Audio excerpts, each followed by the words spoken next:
Hi everyone, welcome to my channel Education Facilitator. मेरा नाम Joyce है और आज हम कंटिन्यू करेंगे अपना vocab session and this is today and today is day 8 हमारी वोकैबलरी का, जिसमें हम 81 वर्ड्स पे आ गए हैं. तो first word of today that is apocalypse. It is called apocalypse. ये सिलेबल्स में आप बांट लीजिएगा. ये एक नाउन है जिसका अर्थ होता है कयामत या किसी भी तरह की आकाशवाणी. आकाशवाणी जो प्रोफेसी होती है उसको कहते हैं. ओके, अब प्रॉफिट रेवलेशन, जो प्रॉफिट के थ्रू आगे भविष्य के बारे में भविष्यवाणी जो की जाती है ना, उसको बोलते हैं कि आने वाले समय के बारे में बताया जाता है, उसको बोलते हैं अपोक्लिप्स.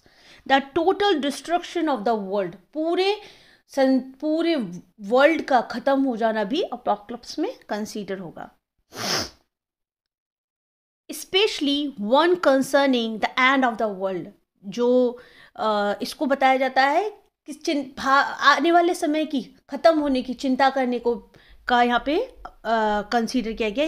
इसका अर्थ होता है, ये मैंने यहाँ पे फॉर एग्जांपल डाल दिया, पर इसका ये अर्थ है, ये मीनिंग है इसकी. Okay, this is not a example पर it is a meaning of apocalypse. ये इसी से रिलेटेड है. ओके, एग्जांपल ये है. Apocalypse can be used to describe utter destruction caused by war or natural disaster. जो apocalypse होता है उसको वो डिस्क्राइब कर सकता है. क्या डिस्क्राइब करता है? अटर डिस्ट्रक्शन, कंप्लीटली, संपूर्ण डिस्ट्रक्शन, जिसको कंप्लीटली नष्ट किया जाता है, कॉज बाय वॉर और नेचुरल डिजास्टर. किसी भी तरह की जो वॉर होती है, जो युद्ध होता है, चाहे आप देख सकते हैं कहीं पर भी अगर युद्ध हुआ है. अभी रिसेंटली हमारे, अगर हम देखें तो अभी रिसेंटली जो गाज़ा और फ़िलिस्तीन के बीच में जो युद्ध हुआ है, वो कि उसने क्या किया, पूरे कंप्लीट उस साइड के एरिया को, वहाँ के जगहों को क्या कर दिया, कंप्लीटली डिस्ट्रक्ट कर दिया, ख़त्म कर दिया है. और नेचुरल डिज़ास्टर में होगा आपका, जैसे अर्थक्वेक आ गया, कोई भी फ्लड आ गया. अर्थक्वेक का मतलब भूकंप, फ्लड मतलब बाढ़ आ जाती है, तो ये नेचुरल डिज़ास्टर्स होते हैं. तो ये इसके लिए यूज़ होता है. देखिए, ये वाला जो ब्लैक मैंने इधर कर दिया है, ये इसका मीनिंग है, इसका एग्जाम्पल नहीं है. Another is apocryphal. ये है अप्रॉक्फुल. इतना इसमें झूठा या शंका. ये एक एडजेक्टिव भी होता है. फिक्टिशियस, स्पूरियस, ये इसके एग्जाम्पल है जहाँ पे हम किसी भी तरह का झूठ या कोई जाली का काम कर रहे हैं. Okay, imaginary, false, made up, untrue, जो सच्चा नहीं होता, उसे कहते हैं फैब्रिकेटेड भी मतलब क्या होता है, अप्रॉक्फल होता है. The whole story was apocryphal. जो पूरी स्टोरी थी वो पूरी कैसी थी, एक झूठ से भरी हुई थी, मतलब इमेजिनरी थी. ओके, आप ये कह सकते हैं. ज़रूरी नहीं आप हमेशा झूठ बोल या झूठ को कंटिन्यू करें या रिपीट में अपने माइंड में सोचें. इसका मतलब यही होता है. इसका अर्थ और इसके ये सिनोनिम्स हैं. ओके, तो आप अगर वर्ड को अच्छे से याद कर लेंगे तो उससे रिलेटेड वर्ड्स और आपको अपने आप से आपकी रिटेन, जब आप याद करेंगे तो आपका रिटेंशन स्पैन में वो अपने आप से याद हो जाएंगे. ओके, तो ईजिली समझिए, वो ज़्यादा बेहतर होगा. An apocryphal story is one whose truth is not proven or whose falsehood is strongly suspected. कोई भी अप्रॉक्सिमल जो स्टोरी होती है, कोई भी झूठी या स्टोरी, कहानी बताई जाती है, कोई भी इमेजिनरी स्टोरी बताई जाती है, वो क्या होती है, पहली बात तो ये होती है कि उसमें सच साबित नहीं किया जा सकता. Another is that whose falsehood is strongly, उस जिसमें सबसे ज़्यादा झूठ का होना क्या होता है, शंका युक्त होता है, कि उसमें पहले से पता होता है कि अरे ये झूठी है, ये जो स्टोरी बता रहे हैं ये गलत ही है. तो पहले से ही जिस चीज़ में आपने सस्पेक्ट कर लिया, तो वो आप सोच लीजिए, suspect in the sense doubt कर लिया, किसी में शंका कर लिया. अपोस्थेसियस, ये एक क्या है, नाउन है जिसका अर्थ होता है गुणगान करना या आदर्श होना. Elevation to divine status, culmination, climax, pinnacle, summit, zenith, peak crowning moment, ये सारे जो इससे सिमिलर वर्ड्स हैं. How would you learn it? आप कहेंगे मैम इतने वर्ड से याद कैसे करें? देखिए, जब आप इसको वर्ड को याद करते हैं, पहली बात तो ये, कोई भी डिफिकल्ट वर्ड को आपको याद करना है, आप उसको पार्ट्स में डिवाइड कर लीजिए. अनदर थिंग इज दैट जब आप इनको याद करते हैं तो उससे रिलेटेड वर्ड को ज़रूर पढ़ते रहिए. आप एक वर्ड को 5 टाइम्स ही पढ़ेंगे तो उससे सिमिलर वर्ड्स आपके माइंड में और अपने आप से वो रिटेन हो जाएंगे. हमारे ब्रेन में ऐसे वैसे सेल्स होते हैं कि आप जैसे जो भी पढ़ते हैं वो आपको रिटेन होता है. हमें लगता है कि हम भूल गए, लेकिन जब हम देखते हैं तो हमें याद आ जाता है. ये मैंने खुद पर्सनली एक्सपीरियंस किया है. Okay, so this the perfect example of something, ये इसका एग्जाम्पल नहीं है, ये इसका मीनिंग है. मैंने गलती से ये यहाँ की जगह यहाँ हो गया और उसको मैंने फिर हाईलाइट ब्लैक से कर दिया है, तो ये मीनिंग है. The perfect example of something, जैसे परफेक्ट एग्जाम्पल में अगर हम इनको अपोस्थेसिस के लिए बोलेंगे तो एक डॉक्टर एपीजे अब्दुल कलाम हमारे देश के जो प्रेसिडेंट थे, वो बहुत ही कैसे थे, इसी तरह के इंसान थे जिनको हम बहुत आदर्श के रूप में देखते हैं. ओके, बहुत सादा जीवन और बहुत ही अच्छी तरह से उन्होंने हमारे देश के लिए जो भी काम साइंस फील्ड में किया. Their leader was the apotheosis of courage, जो उनका लीडर था वो कौन था, उसके अंदर वो जील थी, वो चीज़ थी जिसकी वजह से उनको लीडर बनाया गया, और वो बहुत ही आदर्श था. जब तक आप खुद उस चीज़ में आपके अंदर वो तरह के एट्रीब्यूट्स नहीं होंगे, आप दूसरों के लिए एग्जाम्पल कैसे सेट करेंगे? तो that is important. Appease, appease मतलब क्या होता है? ये एक वर्ब होती है जिसका अर्थ होता है शांत करना या मनाना. To pacify with the given into, किसी भी चीज़ को आप शांत करने के पर्पज से बोल रहे हैं, दैट इज कॉल्ड अपीज. किसी भी परिस्थिति को में आप शांति बना रहे हैं उसको हम बोलेंगे पीस.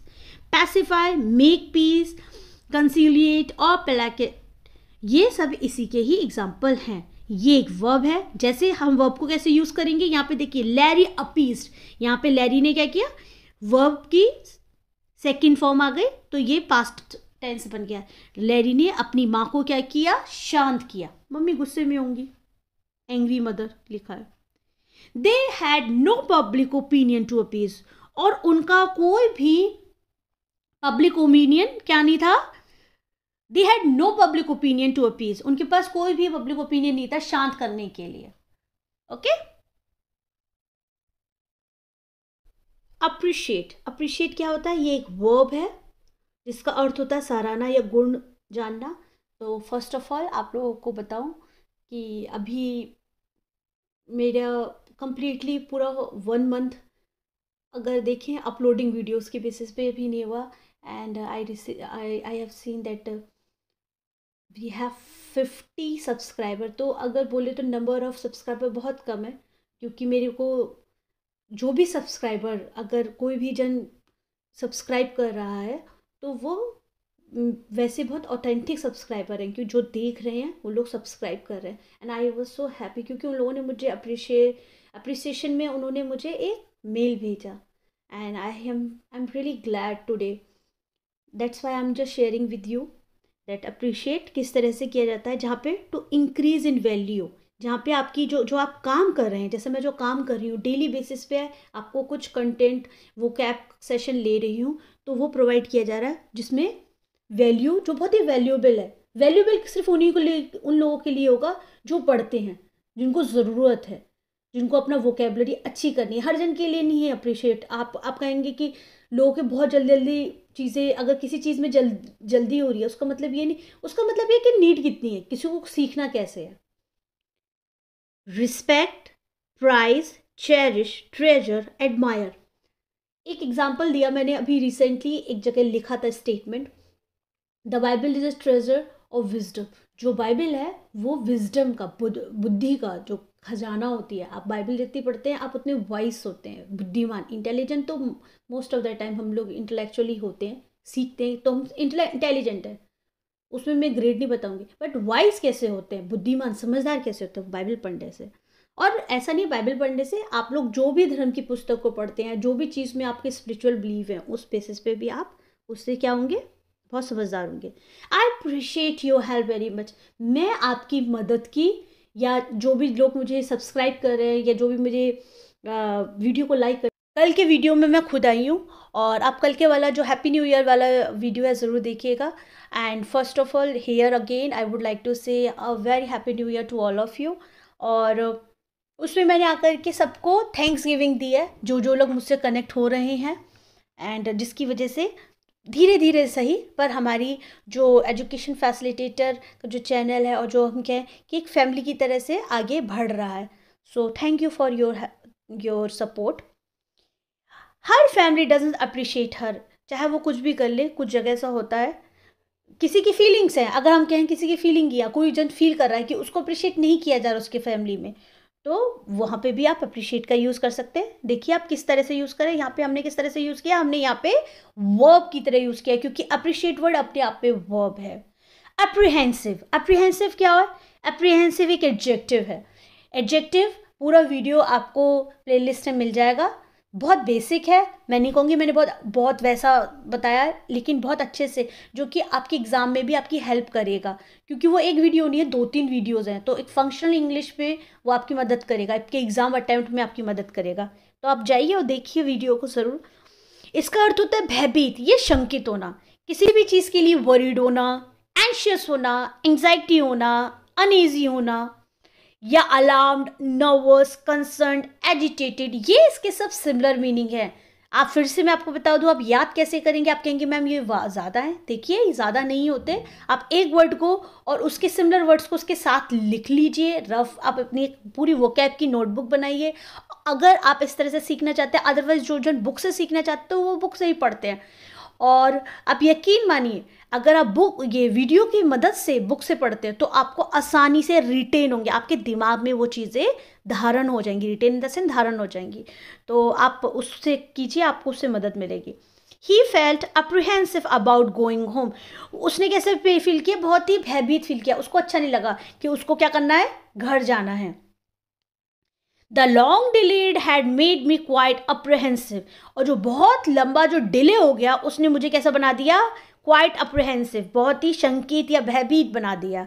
यार ये बहुत लंबा डिले हो गया, या कि मेरा एग्ज़ाम, या आप कोई भी चीज़, कोई भी आप किसी भी सिचुएशन में है जिसमें बहुत लंबा टाइम हो जाता है, तो उस वजह से हम कहीं ना कहीं हम वरीड हो जाते हैं, हम टेंशन लेने लग जाते हैं, एंजाइटी हो जाती है हमें।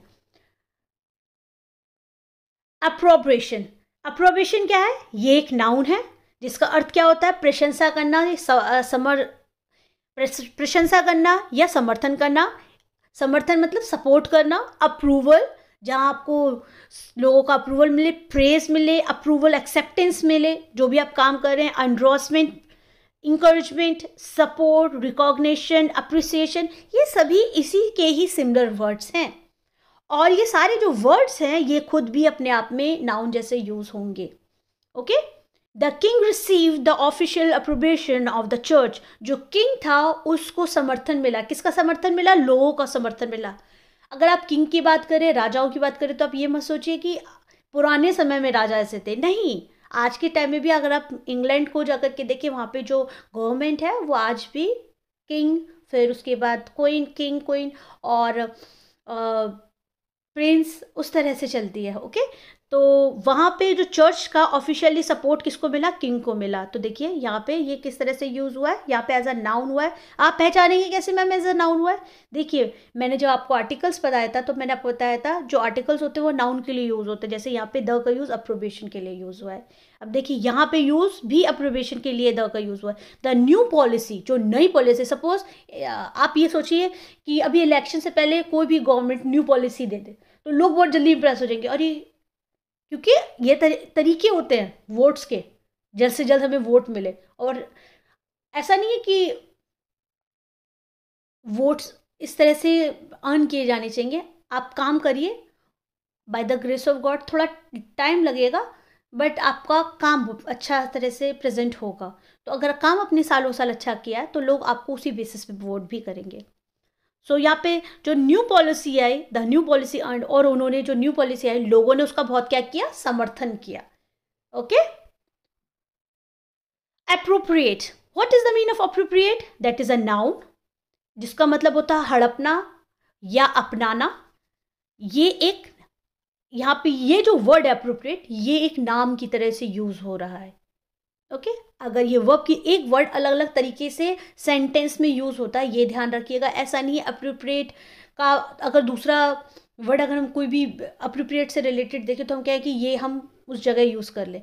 पार्ट्स ऑफ स्पीच इसी वजह से बहुत ज़रूरी होते हैं। पहले आपको पार्ट्स ऑफ स्पीच की नॉलेज होनी बहुत ज़रूरी है कि पार्ट्स ऑफ स्पीच होता है क्या, आर्टिकल्स क्या होते हैं, नाउन क्या होती है, प्रोनाउन क्या होती है, और एडजेक्टिव क्या होते हैं, वर्ब क्या होती है, क्योंकि एडजेक्टिव वर्ब और नाउन का बहुत ज़्यादा यूज़ होता है, तो इसको पहचानने में मदद मिलेगी।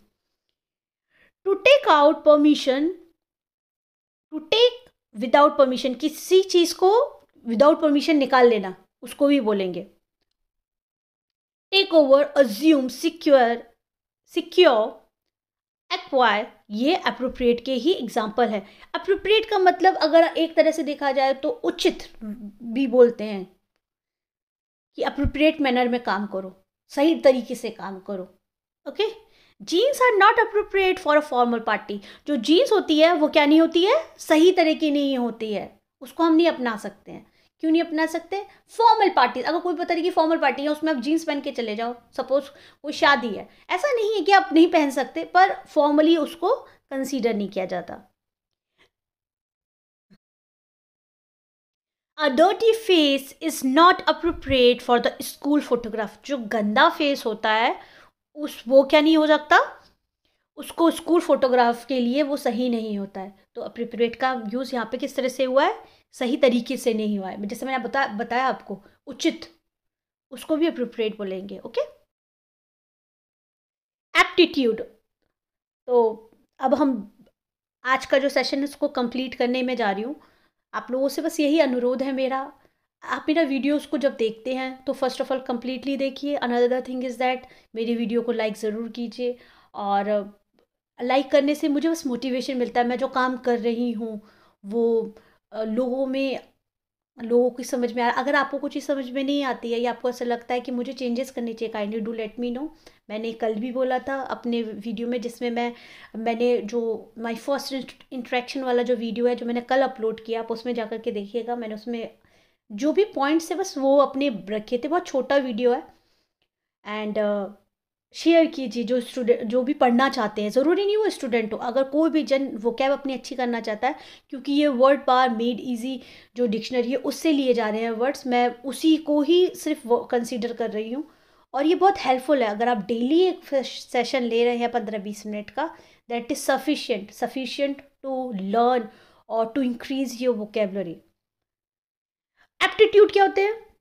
जैसे कहते हैं ना एप्टीट्यूड, टीचिंग एप्टीट्यूड, हमें जो हम टीचर्स होते हैं हम लोगों को सिखाया जाता है, तो वो कौशल, आप जिस काम को कर रहे हैं उसमें आप कितने अच्छे आपकी प्रतिभा को निखारने के लिए किया जाता है, उसको बोलते हैं योग्यता, उसकी योग्य बनाना।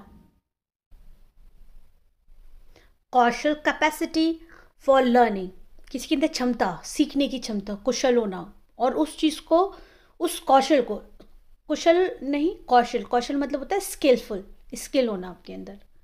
नेचुरल एबिलिटी, कुछ लोगों में बहुत सारी चीज़ों की नेचुरल, जो जिसको कहा जाता है गॉड गिफ्टेड होते हैं। Skill, ability, talent, art, aptitude, mastership, ये सब एप्टीट्यूड के ही एग्जाम्पल्स हैं। Sumit has a natural aptitude for teaching, और जो सुमित है उसके अंदर क्या है, नेचुरल एप्टीट्यूड है, नेचुरली उसका जो समझाने का तरीका बहुत अच्छा है, इसलिए उसके अंदर जो टीचिंग स्किल्स है वो बहुत नेचुरली है। Sandhya showed a natural aptitude for the work, जो संध्या है उसने क्या किया,